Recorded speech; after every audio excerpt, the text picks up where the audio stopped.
Day in the Life of Money, the rundown. So over the last few years, I've been kind of dormant and quiet about my situation, but this is gonna be like kind of a recap of everything that I went through, everything that I'm still going through, and just a kind of like a tell-all type shit. So over the past 5 years, I would say since like about 2020, I was going through some mental health issues, going through extreme depression, and just trying to find an outlet for it. Also, with this internet shit, I was trying to do anything and everything to go viral or, try to gain an audience, you know what I'm saying, doing dumb shit, saying dumb shit, just going in a downward spiral. So going back to 2019, I ended up moving to Cali, leaving a situation with one of the players that I was associated with. If you know, you know. So I'm gonna just call that player JP. JP had got traded to Washington from Chicago, and we ended up living in a hotel room. I ended up going back to Chicago, and then subsequently,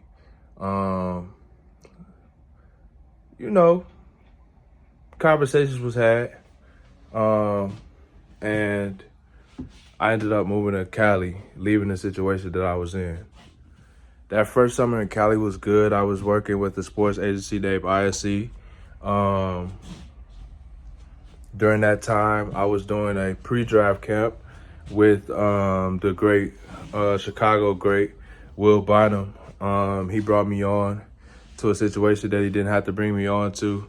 I met some great people.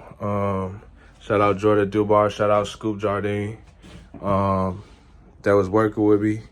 You know what I'm saying? Helping me out, everything that I needed to do. You know what I'm saying? Taking care of me at the end of the day. And allowing me to be myself and be in my own skin. At the time, I was in a relationship, and that didn't turn out too well. We ended up breaking up. She ended up moving out. And that was that. That was my last relationship.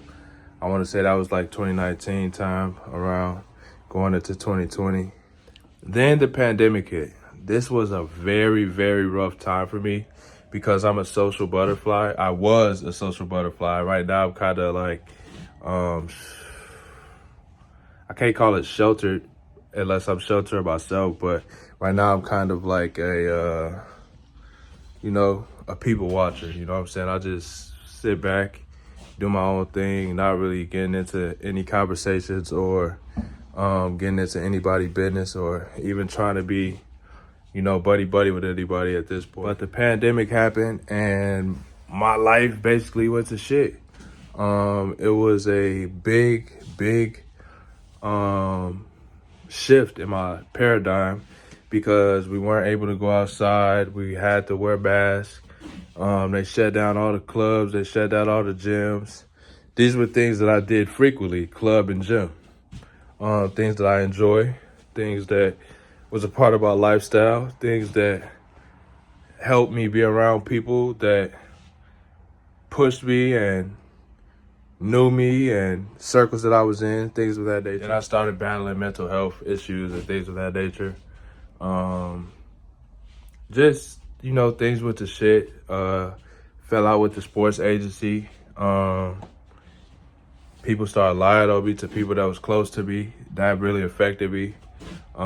Seeing that we've been knowing each other since we was kids, and you listening to a person that is trying to capitalize off of a relationship with you rather than knowing who you dealing with. You know what I'm saying? That hurt bad.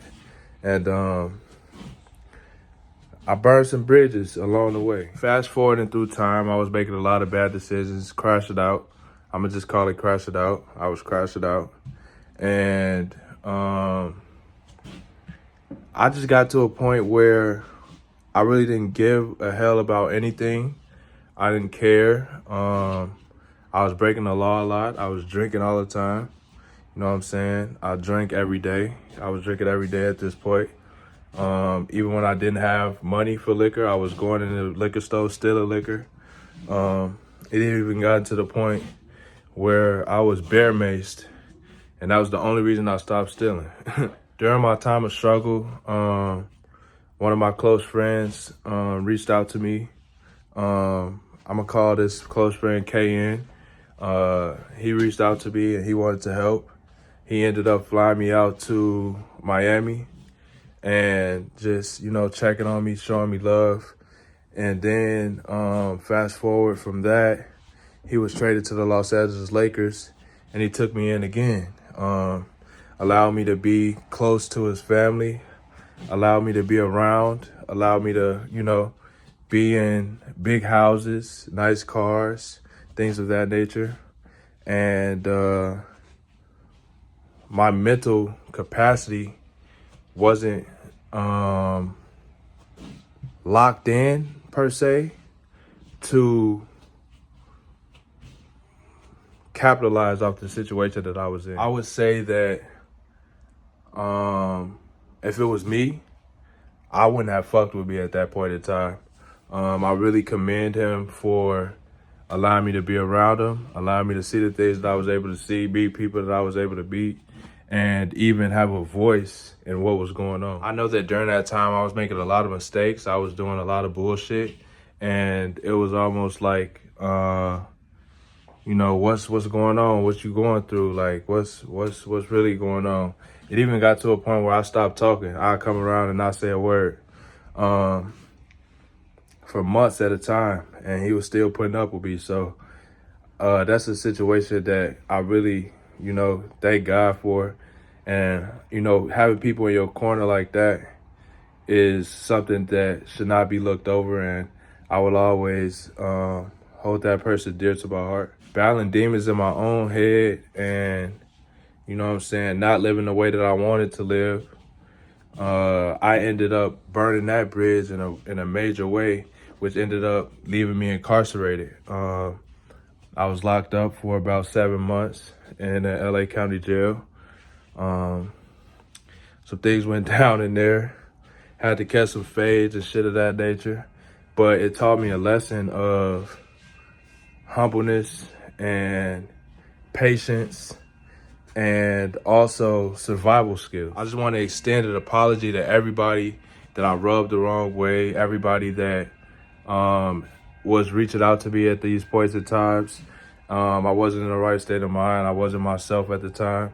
I'm back now, and I just want to give a special shout out to everybody that didn't give up on me, or at least tried not to, you feel me? After I was released from jail, I was put into a halfway house where I was monitored 24/7, limited time leaving out, everything on camera, cameras in the hallway at the house, all type of shit, you know what I'm saying? Living in a room with another grown man. It was tough. It was a 2-year program. Fast forward to now, I'm living in my own apartment, you know what I'm saying? And just trying to build myself back up. I'm actually at a situation to where I'm at a realization to where I know that people don't gotta fuck with me. If it was me on the other end, I probably wouldn't fuck with me, is how I really feel about it. But just being transparent with everybody, I am back to myself and I'm ready to grow and be the man that I'm supposed to be the man that I have been in the past, and be a positive impact to the youth. I want this story to be able to motivate and show people that regardless of how many times you fall down, you can get back up. I want this video to be a pillar in my own journey of transparency, and I want to grow with you guys. If you have any questions or you have any statements, throw it in the comments, and stay tuned for the next video.